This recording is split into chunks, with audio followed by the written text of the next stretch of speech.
বাংলাদেশের সাবেক প্রধানমন্ত্রী শেখ হাসিনাকে নিয়ে ধূম্রজালের সৃষ্টি হয়েছে। তিনি যে কূটনৈতিক পাসপোর্ট নিয়ে পালিয়ে গিয়ে ভারতে আশ্রয় নিয়েছিলেন তার নির্ধারিত মেয়াদ ৪৫ দিন শেষ হয়েছে ইতিমধ্যেই। এখন তিনি ভারতে কি অবস্থায়, কোন মর্যাদায় অবস্থান করছেন তা নিয়ে সবার মনেই নানা জল্পনা।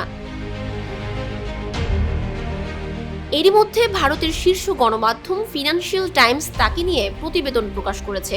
ওই প্রতিবেদনে বলা হয়েছে, ছাত্র নেতৃত্বাধীন গণঅভ্যুত্থানের পর বাংলাদেশের স্বৈরাচারী নেত্রী শেখ হাসিনা গত মাসে ক্ষমতা ছেড়ে পালাতে বাধ্য হন।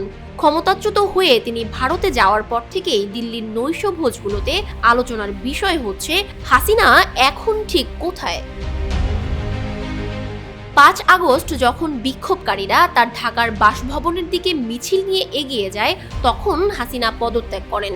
পরে বাংলাদেশের একটি সামরিক হেলিকপ্টার যোগে ভারতের গাজিয়াবাদের কাছে একটি বিমান বাহিনীর ঘাঁটিতে অবতরণ করেন। তখন থেকেই শেখ হাসিনা যে ভারতে অবস্থান করছেন এ বিষয়টি নিশ্চিত করেছে নরেন্দ্র মোদীর প্রশাসন। এর চেয়ে বেশি কিছু জানায়নি ভারত, তবে বিষয়টি নিয়ে মানুষের আলোচনা চলছেই। বিশ্বাসযোগ্যতায় গরমিল আছে, কিন্তু ভারতের একটি শ্রেণীর সদস্যরা ব্যক্তিগতভাবে দাবি করেছেন যে ক্ষমতাচ্যুত শক্তিশালী নারী হাসিনা ভারতীয় সরকারের একটি নিরাপদ বাসভবনে রয়েছেন। এবছরের ফেব্রুয়ারিতে বিশ্ব স্বাস্থ্য সংস্থার দিল্লি ভিত্তিক আঞ্চলিক পরিচালকের দায়িত্ব নেয়া নিজ মেয়ের সাথে আছেন, এমনকি তাকে তার সঙ্গীদের সঙ্গে ভারতের রাজধানীর অন্যতম সেরা পার্ক লোধি গার্ডেনে ঘুরে বেড়াতেও দেখা গেছে। মোদী সরকার হাসিনার ঘনিষ্ঠ বিদেশি সমর্থক ছিল। যখন আওয়ামী লীগ বাংলাদেশের ক্ষমতায় ছিল তখন তাদের শাসনের বিষয়ে মোদী প্রশাসন ছিল নিশ্চুপ। দিল্লির দেশি বিদেশি গণমাধ্যমগুলো বেশিরভাগই এই ভান করা থেকে বিরত রয়েছে যে তারা হাসিনার ক্ষমতাচ্যুত পরবর্তী প্রথম সাক্ষাৎকারটি পাবে। এর পেছনে বেশ কয়েকটি কারণ রয়েছে। হাসিনার পতনের পর বাংলাদেশের অন্তর্বর্তী সরকারের প্রধান উপদেষ্টার দায়িত্ব পেয়েছেন ডক্টর মোহাম্মদ ইউনূস। জুলাই অভ্যুত্থানে শত শত হত্যার জন্য হাসিনাকে দায়ী করেছে ডক্টর ইউনূসের সরকার। ভারত ও বাংলাদেশের মধ্যে একটি প্রত্যর্পণ চুক্তি রয়েছে। ২০১৩ সালে চুক্তিটি করেছিল হাসিনার সরকার। তত্ত্বগতভাবে এই চুক্তিকে তার বিরুদ্ধে ব্যবহার করা যেতে পারে যদি বাংলাদেশের নতুন সরকার তাকে গ্রেপ্তার করতে চায়। ডক্টর ইউনূসের অন্তর্বর্তী সরকারের আইন, বিচার ও সংসদ বিষয়ক উপদেষ্টা ডক্টর আসিফ নজরুল ফাইন্যান্সিয়াল টাইমসকে বলেছেন, ভারতের সাথে প্রত্যর্পণ চুক্তি অনুযায়ী আমরা হাসিনাকে বাংলাদেশের কাছে প্রত্যর্পণের দাবি জানাতে পারি। আপাতত আমরা আশা করি ভারত তাকে বাংলাদেশে অস্থিতিশীলতা ঘটাতে দেবে না। তিনি মিথ্যা ও ভুল তথ্য ছড়িয়ে দেওয়ার চেষ্টা করছেন। হাসিনাকে দায়ী করা বিতর্কিত মন্তব্য সংবাদ মাধ্যমের সাম্প্রতিক প্রতিবেদনের পরে ডক্টর ইউনূস নিজেই বলেছিলেন, যতক্ষণ না বাংলাদেশ তাকে ফেরত চায় ভারত তাকে রাখতে পারবে, তবে শর্ত হবে তাকে সেখানে চুপ থাকতে হবে। এ কথায় ভারতীয় কর্তৃপক্ষের কেউ কেউ বিরক্ত হয়েছিলেন।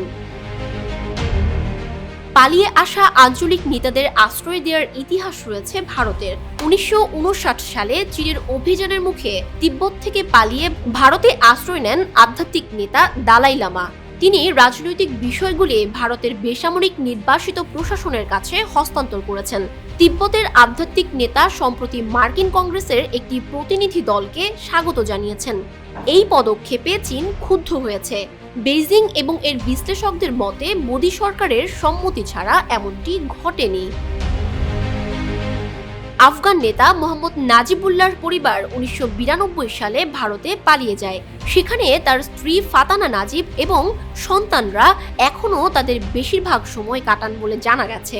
তারা সাধারণ জনতার দৃষ্টি এড়িয়ে থাকছেন।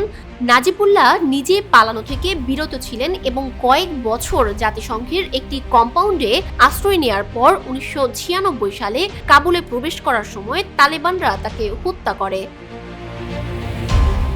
১৯৭৫ সালে যখন শেখ মুজিবুর রহমানকে হত্যা করা হয় তখন শেখ হাসিনা নিজেও তার ছোট বোন শেখ রেহানাকে নিয়ে ভারতে আশ্রয় নিয়েছিলেন। তখন বেশ কয়েক বছর তারা ভারতে ছিলেন। ভারতের মনমোহন সিং সরকারের পররাষ্ট্র সচিব ও জাতীয় নিরাপত্তা উপদেষ্টা ছিলেন শিবশঙ্কর মেনন। তিনি বলেছেন, প্রতিবেশী অঞ্চল থেকে ভারতে আসার অনেক নজির রয়েছে। আমরা সবসময় তাদের থাকার অনুমতি দিয়েছি এবং বেশিরভাগ ক্ষেত্রেই তারা আমাদের ইচ্ছাকে সম্মান করে রাজনৈতিক কার্যকলাপ থেকে দূরে থেকেছেন। হাসিনা ভারতের রাজনৈতিক অঙ্গনে ব্যাপকভাবে সমর্থিত। সেখানে তাকে ইসলামপন্থী চরমপন্থার বিরুদ্ধে প্রতিরোধক হিসেবে দেখা হয়। 1971 সালে বাংলাদেশের স্বাধীনতা যুদ্ধে তার প্রয়াত পিতার গুরুত্বপূর্ণ ভূমিকার জন্য ভারতে তাকে শ্রদ্ধার সাথে স্মরণ করা হয়। স্বাধীনতা যুদ্ধে বাংলাদেশকে সমর্থন দিয়েছিলেন ভারতের তৎকালীন ইন্দিরা গান্ধী সরকার। এজন্য ভারতকে বেশ মূল্য দিতে হয়। হাসিনার ক্ষমতাচ্যুত হওয়া এবং ডক্টর ইউনূসের অন্তর্বর্তী সরকারের প্রধান হিসেবে অধিষ্ঠিত হওয়ার তত্ত্বটি ছিল একটি রঙিন বিপ্লব বা মার্কিন সমর্থিত একটি শাসন ব্যবস্থার পরিবর্তন, যে দেশটি 1971 সালে পাকিস্তানকে সমর্থন করেছিল। ভারতে মোদিপন্থী লোকজনের বাইরেও এই ধারণার বিস্তৃতি রয়েছে। বিশ্লেষকরা বলছেন, ভারতে হাসিনার অবস্থানের যে সংবেদনশীলতা, তার অর্থ হচ্ছে সতর্কতার আবরণ আপাতত ঘিরে রাখতে পারে যে পরিকল্পনাটি নয়াদিল্লিরই করা। ভারতের সাবেক পররাষ্ট্র সচিব মেনন বলেছেন, এগুলো ঘনিষ্ঠতার সমস্যা। আমাদের প্রতিবেশীদের ক্ষেত্রে বিষয়গুলো সূক্ষ্ম হয়। আমরা বিশ্বের অন্য প্রান্তের দেশগুলির সাথে কাজ করছি, বিষয়টি এমন নয়।